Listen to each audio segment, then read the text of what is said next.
चल हाथ दे। रक्षाबंधन पर बेस्ड कृति सैनन का ये एड शायद आपने भी देखा होगा। मेरा first reaction, she is looking pretty and beautiful. Ad is cute, जिसमें कृति अपने भाई एंड अपने पेट डॉग को राखी बांध रही हैं। बट इस अडोरेबल एंड पॉडोरेबल एड में भी लोगों को दिक्कत हो गई है। दिक्कत तो लोगों को होनी थी इस तरह के ऐड में। तो जीवा के ना ऐड में कृति एक कंटेम्प्रेरी आउटफिट में राखी सेलिब्रेट करती दिख रही हैं और एक मोमेंट में अपने पेट डॉग को भी वो राखी जो है वो बांधती हैं, क्योंकि कैंपेन उसे फैमिली का मेंबर की तरह जो है वो शो करता है। And I could personally relate to this, क्योंकि मेरे पास भी एक पेट डॉग है और हम उसके साथ भी राखी जो है वो सेलिब्रेट करते हैं, उसके लिए भी राखी आती है। लेकिन भाई सोशल मीडिया पर अलग लेवल के लोग होते हैं, क्योंकि उनकी लाइफ में अलग लेवल की बातें चल रही होती हैं, दिमाग में अलग लेवल की सोच हो रही होती है। तो ये वो लोग हैं जिनको इस पूरे एड में कृति सैनन का आउटफिट ठीक नहीं लगा, और कुछ लोगों को डॉग को राखी बांधने के कॉन्सेप्ट भी ठीक नहीं लगा। तो सवाल ये है, क्या हर मॉडर्न रिप्रेजेंटेशन ट्रेडिशन का इंसल्ट होता है स्वर्णा? और सोशल मीडिया पर ना जो रिएक्शन है उसे तो यही लग रहा है कि मॉडर्न रिप्रेजेंटेशन जो है वो ट्रेडिशन का इंसल्ट ही होता है, लोग जिस तरह से रिएक्ट कर रहे हैं। या फिर हम सोशल मीडिया पर इतने ज़्यादा रिएक्टिव हो गए हैं कि एक नॉर्मल सा ज्वेलरी ऐड भी हमारी पर्सनल मोरालिटी को जगाने के लिए ना एक बैटल ग्राउंड की तरह जो है वो बन जाता है, जैसे इसमें हुआ है। सच में कमेंट्स में लोग अजीब अजीब बातें लिख रहे हैं। राखी पे इतने कम कपड़े क्यों, मॉडर्निटी के नाम पे ब्रा या रिवीलिंग ड्रेस पहनकर भाई को राखी बांधना सही है कि नहीं, कुछ भी लिख रहे हैं। और कुछ यूजर्स ने तो इसे हिंदू फेस्टिवल को डिमीन करने का एलिगेशन भी लगा दिया, और कुछ का कहना है कि पेट्स को राखी बांधना फेस्टिवल की जो ट्रेडिशन है उसका मजाक बनाने की तरह है। तो लोग इस तरह का कमेंट कर रहे हैं इस ऐड के ऊपर। देखिए, किसी को ऐड पसंद नहीं आया, फेयर इनफ भाई, हम लोग freedom of speech and expression वाले देश में रहते हैं। बट हर चीज को रिलीजन एंड ट्रेडिशन से क्यों कनेक्ट कर देते हैं? आप बोल सकते हैं कि भाई कॉन्सेप्ट अच्छा नहीं लगा, स्टाइलिंग रिलेटेबल नहीं थी, या एड इमोशनली कनेक्ट नहीं किया। इस तरह की चीजें आप अपना ओपिनियन दे सकते हैं, लेकिन नहीं। एब्सोल्युटली, क्योंकि मुझे पसंद नहीं आया बोलना और ये हिंदुइज्म या फिर किसी भी रिलीजन का इंसल्ट है ऐसा बोलना, ये दोनों स्टेटमेंट में ना बहुत ज़्यादा डिफरेंस है। हर डिसलाइक को रिलीजियस डिसरिस्पेक्ट बनाना मुझे लगता है थोड़ा सा तो ओवर रिएक्शन है, थोड़ा सा तो ओवर रिएक्ट कर जाते हैं लोग कभी कभी। हाँ, राइट। तो पहले ना हम लोग आउटफिट वाले हिस्से की बात करते हैं। कृति ने क्या पहना हुआ है? एक off white bralette style blouse, cape और ड्रेप्ड स्कर्ट पहनी हुई है उन्होंने। ये एक स्टाइलाइज्ड ज्वेलरी कैंपेन लुक है। एक ज्वेलरी ब्रांड है जो अपना प्रोडक्ट बेचना चाह रहा है। इतनी बड़ी एक्ट्रेस है उनके पास, उसको अपनी ज्वेलरी के हिसाब से स्टाइल करना मतलब क्या गलत है? ये कोई फैक्ट्स वाली डॉक्यूमेंट्री थोड़ी है कि आपको बताना है कि how every Indian woman celebrates Rakhi, और ये उसका पूरा।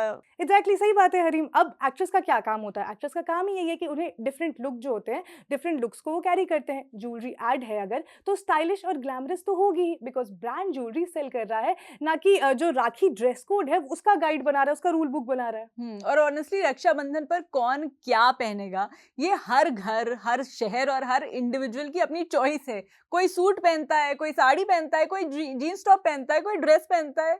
सही बात है। हाँ। ट्रेडिशन का एसेंस कपड़ों की लेंथ में नहीं होता है, बल्कि रिलेशनशिप के इमोशन में छुपा होता है, केयर, अफेक्शन और सिबलिंग बॉन्ड। अगर किसी का आउटफिट जो है वो ट्रेडिशन के हिसाब से ठीक नहीं है, इसका मतलब ये नहीं है कि वो फेस्टिवल की रिस्पेक्ट नहीं कर पा रहा है। मान लीजिए कि जैसे हम ही लोग हैं, कोई भी फेस्टिवल हो गया हरीम, चाहे वो रक्षाबंधन हो गया या दिवाली हो गया, उसमें हम क्या पहनेंगे? हम अपने कंफर्ट के हिसाब से कपड़े पहनते हैं ना, क्योंकि हमें फेस्टिवल पे बहुत सारा काम भी करना पड़ता है। हम रक्षाबंधन में अगर मैं बात करूँ तो हम बहुत ट्रैवल भी करते हैं, अपने भाइयों के घर जाते हैं, अपने बहनों के घर जाते हैं, तो हम उस तरह के कपड़े पहनते हैं जिसमें हम ट्रैवल भी कर सकें इजीली और कंफर्टेबल रहें, क्योंकि पूरा दिन ही वो कपड़े पहनने होते हैं। तो हम अपनी पसंद के कपड़े पहनते हैं। अब उसमें जैसे मान लीजिए मैं कुर्ती और जीन्स में बहुत कंफर्टेबल होती हूँ, तो मैं वो प्रेफर करती हूँ। मान लीजिए कोई है जिसको लहंगा पहनना पसंद है, तो वो प्रेफर करेगा। तो ये तो टू ईच इज ओन है ना, जिसका जो मन करेगा वो पहनेगा। सिमिलरली आप लोग भी फेस्टिवल में ऐसे ही करते हो? राइट, एकदम बिल्कुल। मतलब जैसे ईद होती है तो ऐसा नहीं है कि सारे लोग एकदम वो सर से दुपट्टा और वो वैसे करके ही सूट पहने। अच्छा लगता है खुद को कि हाँ, एक पर्टिकुलर स्टाइल से आप अगर हैं, अगर आपका कोई पर्टिकुलर ड्रेस है तो अच्छा लगता है उस तरह से कि थोड़ा ट्रेडिशनल होना चाहिए। बट ऐसा भी नहीं है, लोग नॉर्मल कुर्ती, अच्छी सी कुर्ती पहन ली, नीचे जीन्स पहन लिया, वो एक कॉम्बिनेशन बना लिया, उस तरह के भी पहनते हैं। तो बस बेसिक क्या है, नया होना चाहिए, अच्छे दिखने चाहिए, ये होता है हमारे फेस्टिवल्स पे हमारे दिमाग में। और कंफर्टेबल होना चाहिए, क्योंकि आपको बहुत काम करना पड़ता है और आपको ट्रैवल करना पड़ता है, तो बेसिकली कंफर्ट फर्स्ट। तो कंफर्टेबल हो कपड़े, चाहे वो कोई भी कपड़े हो। अगर मान लीजिए कृति सेनन का जिस तरह से पोर्ट्रेयल किया गया है, मान लीजिए कि कोई अपने घर में अगर उस तरह की ड्रेस पहनता है और राखी सेलिब्रेट करता है, तो क्या दिक्कत है? अगर वो लड़की जो है वो कंफर्टेबल है उन Comfortable कपड़ों है, में, हाँ। उन कपड़ों को अच्छे से कैरी कर पा रही हैं, तो फिर दिक्कत क्या है? हाँ, तो बेसिकली अगर व्यूअर्स ये कह रहे हैं कि मुझे ये आउटफिट राखी कॉन्टेक्स्ट में एस्थेटिकली सूटेबल नहीं लगा, तो चलो that is a creative opinion. But किसी वुमन के कपड़ों को मोरालिटी या फेथ के स्केल पर आप जज करने लगो, यहाँ से प्रॉब्लम शुरू होती है। That hmm. Is problematic. और एक और पॉइंट है कि जब हम ना नॉर्मल ड्रेस को भी ऑटोमेटिकली इनअप्रोप्रिएट बोल देते हैं, तो हम औरतों की पर्सनल चॉइस को भी फेस्टिवल के नाम पर ना कंट्रोल करने लगते हैं। ये डिस्कशन आउटफिट से ज़्यादा इस चीज़ का हो जाता है, क्योंकि हमेशा ना औरतों को ये बताया जाता है कि उन्हें क्या कपड़े पहनना चाहिए, उनके लिए क्या कपड़े अप्रोप्रिएट हैं, क्या अप्रोप्रिएट नहीं है। तो ये जो डिस्कशन है ना, फेस्टिवल में क्या कपड़े पहनने चाहिए, उससे बड़ा डिस्कशन बन जाता है कि औरतों को लोग कंट्रोल करना चाहते हैं कि वो किस तरह के कपड़े उनके सामने में पहने और वो किस तरह से अपने आप को जो है वो प्रेजेंट करें। और यहाँ पर ना एक सेलिब्रिटी को बोला गया है जो ऑलरेडी कुछ भी अपने हिसाब से कर सकती है। तो सोचो, नॉर्मल अगर कोई लड़की कर ले तो उसको तो क्या ही कहा जाएगा। खैर, हम लोग थोड़ा सा कमेंट्स पर अगर बात करें तो एक कमेंट था कि राखी पे कम कपड़े पहन के क्यों एड बना रही हो भाई, बिकॉज वो एड है, किसी घर का सीसीटीवी फुटेज नहीं है। एड्स एस्पिरेशनल होते हैं, स्टाइलाइज्ड होते हैं, ये समझना होगा। लेकिन हरीम, इसमें ऐसे कमेंट्स भी हैं कि no women dresses like this on Rakshabandhan. तो इस पर मैं इस यूजर को बोलना चाहूंगी कि जो बात है ना कि इंडिया में बहुत सारी महिलाएं हैं, करोड़ों महिलाएं हैं, और आप अपने घर या अपने सर्कल का जो ड्रेस कोड है उसे यूनिवर्सल रूल नहीं बना सकते हैं कि किसे क्या कपड़े पहनने चाहिए और किसे क्या कपड़े नहीं पहनने चाहिए। मुझे तो लगता है कि आप लोगों को इन सब चीजों से ना अब ऊपर उड़ जाना चाहिए भाई। अब हाँ इट्स भाई, high time now. High time, high time. Anyway, अब आते हैं एक और मुद्दे पे जो सोशल मीडिया ने उठाया है। इस एड में डॉग की प्रेजेंस। एड में पेट को फैमिली मेंबर की तरह इंक्लूड किया गया है और कृति उसे राखी बांधती हैं।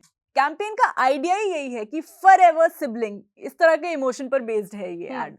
हम सब जानते हैं कि बहुत से लोग अपने पेट्स को लिटरली फैमिली की तरह ही ट्रीट करते हैं। बर्थडे सेलिब्रेट करते हैं, फेस्टिवल आउटफिट उनके लिए लिया जाता है, फोटोज उनके लेते हैं। हर जो फैमिली के जितने भी सेलिब्रेशन होते हैं ना, उन सब में उन्हें इंक्लूड किया जाता है। अगर मैं अपना एक्सपीरियंस बताऊं हरीम, क्योंकि मेरे पास भी एक पेट है जिसका नाम जोई है, तो इस तरह से होता है कि अगर हम किसी फेस्टिवल के लिए शॉपिंग करते हैं ना, तो हम देखते हैं हमें जोई के लिए क्या लेना है, उसके लिए वो कपड़े जो है वो कंफर्टेबल हो या नहीं हो, और वो उन कपड़ों के साथ कंफर्टेबल रह पाएगी कि नहीं रह पाएगी। जैसे राखी की बात करेंगे, तो जैसे हमने राखी की शॉपिंग की तो हमने उसके लिए भी राखी ली ना। हाँ। मुझे लगता है कि राखी का जो एक फेस्टिवल है ना, पहले ऐसा होता था कि बहनें अपने भाइयों को राखी बांधती थी, रक्षा का पूरा कॉन्सेप्ट होता था। लेकिन अब बहुत से लोग ऐसे हैं जो बहनें बहनें को भी राखी बांधती हैं, भाई बहन को राखी बांधते हैं। मैं भी अपनी बहन को राखी बांधती हूँ और वो मुझे राखी बांधती है। बेसिकली कॉन्सेप्ट ये है कि सिबलिंग के तौर पर हम एक दूसरे को प्रोटेक्ट करें, चाहे वो किसी भी जेंडर के हो। तो मुझे लगता है फेस्टिवल को इसी तरह से मॉडिफाई जो है वो धीरे धीरे करते रहना चाहिए, क्योंकि मुझे लगता है फेस्टिवल में कोई दिक्कत नहीं है, लेकिन इसके पीछे लोग जिस तरह से एकदम बंध जाते हैं ना कि अगर ये फेस्टिवल है तो इसी तरह से ही मनाना चाहिए। और इसमें अगर मान लीजिए किसी ने अपने पेट को राखी बांध दी तो इसमें बहुत बड़ी दिक्कत आ गई। मैं ये बात बताना चाहूंगी कि मान लीजिए जैसे कोई गेट पे आता है, ठीक है, तो अगर मैं गेट पर गई हूँ ना, तो जोई सबसे पहले देखेगी कि अगर मैं गेट पर हूँ और कोई अनजान इंसान है गेट पर, वो सबसे पहले आ जाएगी भौंकते हुए कि कोई और तो नहीं आ गया है। तो वो तो मुझको लेकर इतने ज्यादा प्रोटेक्टिव है, तो मैं क्यों नहीं उसको राखी बांधूं। तो कॉन्सेप्ट रक्षाबंधन का यही है कि जो सिबलिंग्स है वो एक दूसरे की प्रोटेक्शन करें और एक दूसरे को लेकर जो उनके बीच में प्यार है, जो बॉन्ड है, उसको सेलिब्रेट किया जाए। तो मुझे लगता है इन सब में मुझे तो कोई दिक्कत नहीं है। हाँ, बहुत लोगों को दिक्कत हो सकती है, लेकिन उस दिक्कत को इस इतनी लार्ज स्केल पर ले जाने का मुझे जो पॉइंट है वो थोड़ा सा अननेसेसरी लगता है। मतलब मेरे पास पेट नहीं है, लेकिन स्वर्णा जब भी अपनी पेट के लिए ऐसे कपड़े लेती है कुछ, तो हमें दिखाती जरूर है और हमें तो बहुत मजा आता है, बहुत क्यूट लगता है ये सारा ये concept. I really like it. तो अगर किसी फैमिली को पेट को फेस्टिव मोमेंट में मतलब इंक्लूड करना है तो वो स्वीट लगता है, उसमें किसी का फेथ हर्ट कैसे हो गया पता नहीं। राखी का मतलब सिर्फ रिचुअल नहीं है, हमें समझना है कि it is about affection and protection, जो अभी स्वर्णा ने बात की। और वैसे भी इंडिया में ना फेस्टिवल के जो एक्सप्रेशन है वो हर फैमिली में अलग अलग होते हैं। कहीं पर जो बहनें हैं वो भाई को राखी बांधती हैं, कहीं पर कजन को राखी बांधा जाता है, कहीं पर बहुत सारे ऐसे फ्रेंड्स हैं जिन्हें भाइयों की तरह माना जाता है, उन्हें राखी बांधा जाता है, और कहीं पर जो सोल्जर्स हैं उनको भी राखी बांधा जाता है। तो इसका मतलब ये है कि जो इमोशनल मीनिंग है वो इवॉल्व होता रहता है फेस्टिवल का, और सब अपने हिसाब से इस फेस्टिवल को सेलिब्रेट करते हैं। तो आपको अगर पेट को राखी बांधने का आइडिया क्रिंज लगा है तो चलो ठीक है, वैलिड है योर ओपिनियन, बट क्रिंज और हेट्रेड में ना फर्क होता है। हर चीज को मजाक उड़ा दिया, ये क्या कर दिया, ये कह देना उस कॉन्वर्सेशन को अननेसेसरीली टॉक्सिक बना देता है। एग्जैक्टली और ना हम अपने ट्रेडिशन को इतना ज्यादा फ्रजाइल क्यों समझने लगे हैं कि एक 30 सेकेंड का जो एड है या फिर एक पेट को इंक्लूसिव करना, ये सब उस जो ट्रेडिशन है उसको कमजोर बना देने जैसा है। क्या जो आउटफिट है वो ऑफेंसिव है? क्या पेट को फैमिली बोल देना ऑफेंसिव है? या बस एक फेमिलियर फेस्टिवल के विजुअल को मॉडर्न तरीके से देखकर जो को पूरा का पूरा डिस्कम्फर्ट है वो यहाँ पर क्रिएट हो रहा है?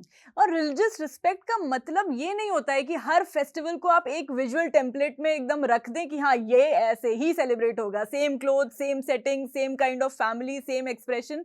ये नहीं होता है इसका मतलब। और ये जो हम बातें कर रहे हैं ना वो सभी फेस्टिवल के लिए लागू होती है, चाहे वो रक्षाबंधन हो, दिवाली हो, ईद हो, क्रिसमस हो। और यहाँ पर हम जेनेरिक बातें कर रहे हैं क्योंकि हम देखते हैं ना कि पहले भी जब भी कोई फेस्टिवल सीजन आने वाला होता है ना तो कुछ ना कुछ ऐसी कंट्रोवर्सी जो है वो सामने आ ही जाती है। तो हम यहाँ बताना चाहिए कि हम यहाँ सभी फेस्टिवल की बातें कर रहे हैं कि भाई क्योंकि कमेंट्स आए हैं इस तरह के भी कि अच्छा इस तरह का एड आप ईद के लिए बना के देखो, क्रिसमस के लिए बना के देखो, एटसेट्रा। ये तो आई थिंक एग्जैक्टली। तो यहाँ पॉइंट बस इतना है कि फेस्टिवल में जिसको जो अपनी मर्जी से पसंद है, जिसको जिस तरह से सेलिब्रेट करना है उसको उस तरह से सेलिब्रेट करने दो भाई। सबके पास ये अधिकार है सेलिब्रेट करने का। और अगर वो इंसान खुश है, उसकी फैमिली में किसी तरह की दिक्कत नहीं है, सब कंफर्टेबल है, तो आपको किस बात की दिक्कत है? ये एक बहुत बड़ा सवाल है। तो अरे मुझे ऐसा लगता है कि ट्रेडिशन सर्वाइव इसलिए करते हैं क्योंकि लोग उन्हें ना अपने तरह से मॉडिफाई करते रहते हैं। अगर हर ऐसी चीज को पुलिसिंग के थ्रू कंट्रोल किया जाएगा तो क्रिएटिविटी और पर्सनल फ्रीडम दोनों ही नहीं बचेगा। हम इसे मॉडर्न एड भी बोल रहे हैं एक तरफ, और वहीं दूसरी तरफ हम बोल रहे हैं कि इसे गलत तरीके से इंटरप्रेट किया जा रहा है। जबकि पुराने जमाने की अगर हम बात करें तो उस टाइम तो मुझे लगता है और ज्यादा मॉडर्न जमाना हुआ करता था। उस टाइम की आप पेंटिंग्स देख लीजिए, इंडियन पेंटिंग्स देख लीजिए, स्पेशली उस टाइम पे तो जो औरतों का पोर्ट्रेयल होता था उसमें वो ब्लाउज भी नहीं पहनती थी। तो अगर हम ये कह दें कि इस जमाने में ये होता था, उस जमाने में ये होता था, तो वो तो बात ही अलग हो गई ना। मतलब थैंकफुली तब सोशल मीडिया नहीं था, वरना क्या हाल करते आर्टिस्ट का उस टाइम पे, यू नेवर नो। एनीवे, वैसे वजह जो भी हो, ये पहली बार नहीं है कि जब एक फेस्टिव एड पर आउटरेज हुआ हो। 2020 में एक और ज्वेलरी ब्रांड के एड पर कंट्रोवर्सी हुई थी जिसमें इंटरफेथ मैरिज और हिंदू बेबी शावर सेरेमनी दिखाई गई थी। आई थिंक याद होगा आपको 2020 का वो एड। इसमें ना इस एड का आइडिया था कि एक मुस्लिम इन लॉज अपनी हिंदू डॉटर इन लॉ के लिए हिंदू रिचुअल्स के साथ गोद भराई ऑर्गेनाइज करते हैं। लेकिन बैकलैश के बाद ना इस ब्रांड ने इस एड से विड्रॉ कर लिया था, इसको हर जगह से फिर हटा दिया गया था। और फिर एक डिटर्जेंट का एड था, होली का एड था वो, उसमें भी कंट्रोवर्सी हो गई थी। उसमें एक हिंदू लड़की अपने मुस्लिम फ्रेंड को नमाज के लिए मॉस्क पहुंचाने में हेल्प करती है और मैसेज था कि रंग से दाग अच्छे हैं, नफरत से नहीं। इतना क्यूट एड था वो, दोनों बच्चे, आई स्टिल रिमेंबर। लेकिन वो एड कितना भी क्यूट था ना हरीम, लेकिन उसे भी बैकलैश सहना पड़ा था, उसे भी बॉयकॉट कॉल्स मिले थे और रिलीजियस क्रिटिसिज्म फेस करना पड़ा था। यानी कि एक एड हार्मनी दिखाए फिर भी उसमें लोग इशू जो है वो कहीं ना कहीं से निकाल ही लेते हैं। इसके अलावा एक क्लोथिंग ब्रांड ने दिवाली कलेक्शन को जश्न रिवाज नाम दे दिया था और ये उर्दू फ्रेज दिवाली पर यूज होना, इस पर भी कंट्रोवर्सी खड़ी हो गई थी। और इसमें भी फिर वही हुआ कि जो ब्रांड था उसको अपना ये कैंपेन रिमूव करना पड़ा था। और एक प्रोडक्ट के करवा चौथ कैंपेन को भी बैकलैश मिला था क्योंकि उस एड में ना सेम सेक्स कपल दिखाए गए थे। लोगों ने कहा कि जो फेस्टिवल है उसका पोर्ट्रेयल जिस तरह से किया गया है वो अनएक्सेप्टेबल है। तो आप मतलब पैटर्न अगर तुम देखो, इंटरफेथ फैमिली दिखाई तो इशू, मुस्लिम फ्रेंड दिखाया तो इशू, उर्दू नेम यूज हुआ तो इशू, सेम सेक्स कपल दिखाया तो इशू, और अब मॉडर्न आउटफिट या पेट दिखाया तो भी इशू। तो हर बात कोई भी इशू अपने आप ही आ जाता है। तो कभी कभी तो मुझे ऐसा लगता है कि आउटरीच का ना ट्रिगर एक्चुअल में डिसरिस्पेक्ट नहीं होता है, ट्रिगर होता ही है कि एड हमारी कंफर्ट जोन वाली इमेज से ना थोड़ी सी अलग हो गई है। जिस तरह की दुनिया हम सोच रहे हैं उस दुनिया से अगर एड अलग बनाई गई है तो बस उसे बॉयकॉट कॉल्स देना स्टार्ट कर दो। राइट। और इसका मतलब ये बिल्कुल नहीं है कि ब्रांड्स क्रिटिसिज्म से अबव हैं। ब्रांड्स को भी समझना चाहिए कि फेस्टिवल्स इमोशनल और कल्चरल स्पेसेस होते हैं। पोर्ट्रेयल थॉटफुल होना चाहिए और थोड़ा सोच समझकर एड बनाना चाहिए उनको भी। बट थॉटफुल पोर्ट्रेयल का मीनिंग सेंसरशिप नहीं होता है। अगर एड में अफेक्शन, फैमिली और सेलिब्रेशन दिख रहा है तो सिर्फ स्टाइलिंग, मॉडर्न होने से ना उसे एंटी ट्रेडिशन डिक्लेयर कर देना मुझे लगता है थोड़ा सा तो अनफेयर है उस एड के साथ भी और इस पूरे के पूरे कैंपेन के साथ भी। हम कमेंट्स में कह सकते हैं कि आपको एड पसंद नहीं आया, डोंट बाय द प्रोडक्ट। आप स्टाइलिंग को क्रिटिसाइज करिए, बट एक्ट्रेस को शेम करना, हिंदुइज्म का इंसल्ट बता देना, ये इस तरह का लेबल लगाना, ये सब थोड़ा डिसप्रोपोर्शनेट हो जाता है। और स्पेशली विमेन के क्लोथ्स के बेसिस पर उनके वैल्यूज को जज करना, ये वही हरीम बात हो गई, वो ओल्ड स्कूल पुलिसिंग वाली बात हो गई, जब कहा जाता था कि ना पुराने जमाने में ये कहा जाता था कि लड़की है तो इसे एक ढंग के कपड़े पहनने चाहिए, और वो ढंग के कपड़े जो है वो सोसाइटी डिसाइड किया करती थी, और अगर उसने वो ढंग के कपड़े नहीं पहने हैं तो उसको डिसरिस्पेक्ट मान लिया जाता था। तो ये वही चीज हो रही है जो ओल्ड स्कूल जो पुलिसिंग की जाती थी, आज भी कृति सानन के साथ वही हो रहा है। हम लोग उस पुराने जमाने से निकल नहीं पा रहे हैं गाइस, निकल नहीं पा रहे हैं। तो बेसिकली राखी एक बॉन्ड का फेस्टिवल है। अगर कोई भाई बहन सूट में सेलिब्रेट करें, जीन्स में करें, डिजाइनर आउटफिट में करें, या पेट को अपने सेलिब्रेशन का हिस्सा बनाएं, ये सब उनकी अपनी चॉइस होनी चाहिए। तो मुझे लगता है हरीम की फेथ जो है ना वो इतना वीक नहीं होना चाहिए कि वो किसी भी एक एड से उसकी इंसल्ट हो जाए, और जो कल्चर है वो इतना नैरो नहीं होना चाहिए कि उसमें कंटेम्प्रेरी पीपल और जो जिस तरह से लोग अपनी लाइफ जी रहे हैं उसकी जगह ही ना हो। और ये हर रिलीजन, हर फेस्टिवल के लिए चीजें लागू होती है, और उन लोगों के लिए लागू होती है जो सबसे पहले जजमेंटल होकर पहुंच जाते हैं सोशल मीडिया पर बॉयकॉट कॉल करने के लिए। राइट। और मतलब पॉइंट ये है कि डिसएग्री करो, डिसएग्री करना इज फाइन, बट डिसएग्रीमेंट को अब्यूज और मॉरल पुलिसिंग में कन्वर्ट मत करो। एड क्रिटिसाइज करो, पर किसी की चॉइस और फेथ दोनों पर अननेसेसरी अटैक मत करो, बिकॉज ट्रेडिशन को प्रोटेक्ट करने का बेस्ट तरीका आउटरेज नहीं है, अंडरस्टैंडिंग, कॉन्फिडेंस और एम्पैथी है। तो आप खुद सोच के बताइए कि जो कृति सनन की जो ये नई वीडियो है, राखी एड है, वो आपको कैसी लगी? स्टाइलिश, स्वीट, टोटली हार्मलेस, या फिर awkward and unnecessary? See you in the next episode of the Behan show. मैं हूं स्वर्णा। और मैं नाम है हरी।